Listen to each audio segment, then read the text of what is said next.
माजी मुख्यमंत्री, माजी केंद्रीय मंत्री तथा खासदार नारायण राणे यांनी कुटुंबियांसमवेत कणकवली तालुक्यातील वरवडे येथे आपल्या मूळ गावी फणसवाडी येथील मतदान केंद्रावर जात मतदानाचा हक्क बजावला।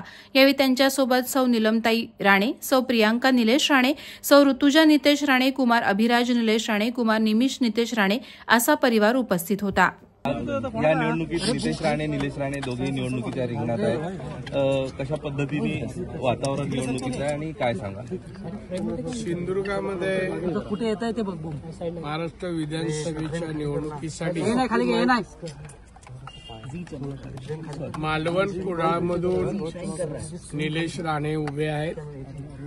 कणकवली, देवगड, वैभववाडीमधून नितेश राणे उभे आहेत। वातावरण अतिशय चांगलं आहे, याला कारण जनतेचा फारच चांगला प्रतिसाद आहे दोन्ही ठिकाणी, आणि म्हणून दोघेही अतिशय चांगल्या मताधिक्याने निवडून येणार याच्यावर माझा विश्वास आहे। तर सातत्यानं तुमच्या विरोधात जी लोक निवडणूक लढवतात त्यांच्या माध्यमातून घराणेशाही, दादागिरी हेच शब्द वापरले जातात, दुसरे मुद्दे नाहीत का या मतदारसंघात प्रचारासाठी? मला एक सांगा, मी 90ला आलो, 35 वर्ष झाली आलो, तेव्हा हेच मुद्दे होते, आले तेव्हापासून। कोणाला त्रास झाला सांगा माझ्याबद्दल? कोणाला अपशब्द बोललो, कोणाला मारझोड झाली?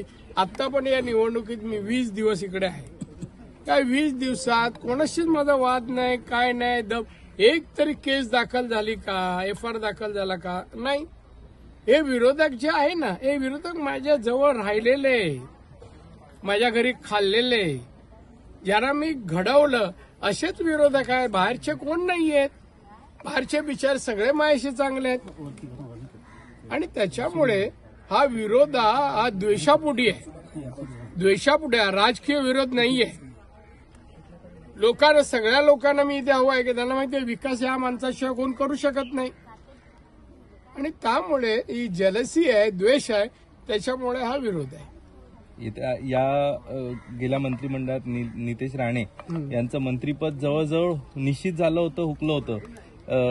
आता बघायला आवडेल दोन्ही मुलांना मंत्रिमंडळात?